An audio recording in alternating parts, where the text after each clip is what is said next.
পড়লে মানুষের হতবাক, বিস্মিত, মানে অকল্পনীয় একটা রিয়ালাইজেশন সামনে যাওয়া ছাড়া উপায় নাই।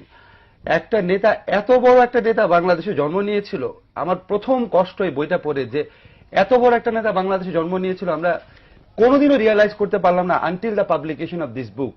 আমি রাজনীতির বই কম পড়ি নাই, বঙ্গবন্ধু নিয়ে যারা লিখেছেন তাদের যে কোনো বইয়ের চেয়ে বঙ্গবন্ধুর নিজের আত্মজীবনী অনেক অনেক বেশি অসাধারণ ইন টার্মস অফ এভরিথিং। সাহিত্যমূল্য বলেন, ইম্পার্শিয়ালিটি বলেন, অবজেক্টিভিটি বলেন, স্টোরি টেলিং ক্যাপাসিটি বলেন। এবং আমি আপনাকে কি বলবো, আমি এই বইটা পড়ে আমার কয়েকবার মনে হয়েছে আমি একটা আর্টিকেল লিখি যে শেখ হাসিনাকে ধন্যবাদ, যিনি এই বইটা আমাদের সামনে হাজির করে দিয়েছেন। আমি অনেক বড় সমালোচক সরকারের শেখ হাসিনা, কিন্তু এই যে একটা কাজ উনি আমাদের করে দিয়ে গেছেন, এবং এই বইটা আমি পুঙ্খানুপুঙ্খভাবে চেষ্টা করেছি বুঝার জন্য এখানে কোনো কিছু ডিস্টর্ট করা হয়েছে নাকি। এখানে কোনো কিছু ডিস্টর্টও করা হয় নাই। কেন করা হয়নি আপনাকে বলি।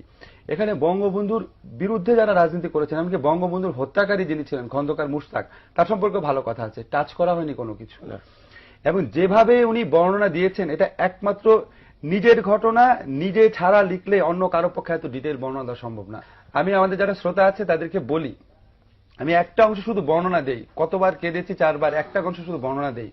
উনি যখন 54 ইলেকশন করবেন, উনার বিপক্ষে মুসলিম লীগের একজন প্রার্থী দাঁড়িয়েছেন ওয়াহিদুজ্জামান। উনি অত্যন্ত বড়লোক, বঙ্গবন্ধুর হাতে কোনো টাকা পয়সা কিচ্ছু নাই, অত্যন্ত দরিদ্র একজন মানুষ ছিলেন উনি, কোনোদিন কোনো চাঁদাবাজি করেননি, কিছু করেননি।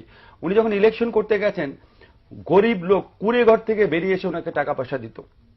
একটা ঘটনা আছে, একটা গ্রামের মহিলা, সে আপনার ঘন্টার পর ঘন্টা দাঁড়িয়েছিল, খুবই গরিব বৃদ্ধ মহিলা, এবং বঙ্গবন্ধু যাওয়ার পথে ওনাকে হাত ধরে টেনে নিয়ে বলেছে, বাবা আমার এই কুড়ে ঘরে তোমাকে একটু বসতে হবে। হাত ধরে তিনি ওই ঘরে যান, এবং এত দরিদ্র, এখানে বর্ণনা আছে কুড়ে ঘরটার। তখন ওই মহিলা তাকে, বৃদ্ধ মহিলা তাকে 1 বাটি দুধ, একটা পান আর 4 আনা পয়সা এনে দেয়, ইলেকশন ফান্ডের জন্য আর কি। রেখে বলে, খাও বাবা, আর পয়সা কটা তুমি নাও, আমার তো কিছু করার নাই। আমার চোখে পানি এরকম খুব টাচি কিছু বর্ণনা আছে। আমি মনে করি কি যে এই বইটা আমাদের কয়েকটা কারণে পড়া উচিত, শুধু ইতিহাসকে জানার জন্য না।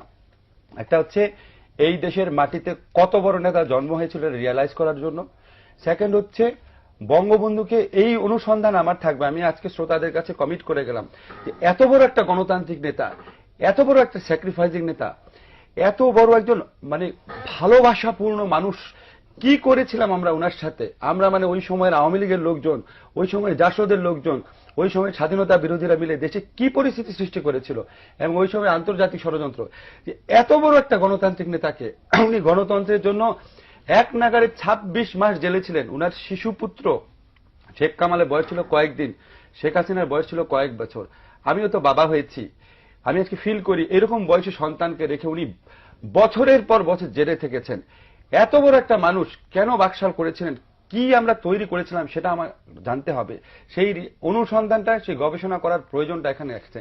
থার্ড যে জিনিসটা লাস্ট আমি বলবো, যে আজকের রাজনীতিবিদদের জন্য এই বইয়ের পাতায় পাতায় উদাহরণ আছে, এই বইয়ের পাতায় পাতায় আত্মদর্শন আছে, পাতায় পাতায় দিক নির্দেশনা আছে। আজকের রাজনীতিবিদরা যেন এই বইটা পড়েন এবং অনুভব করেন যে বঙ্গবন্ধুর থেকে ওনারা প্রত্যেকে কত নিচে নেমে গেছেন, কত দূরে সরে গেছেন। এটা বিএনপির ক্ষেত্রে যেমন সত্যি, আওয়ামী লীগেরও অধিকাংশ নেতার ক্ষেত্রে সত্যি।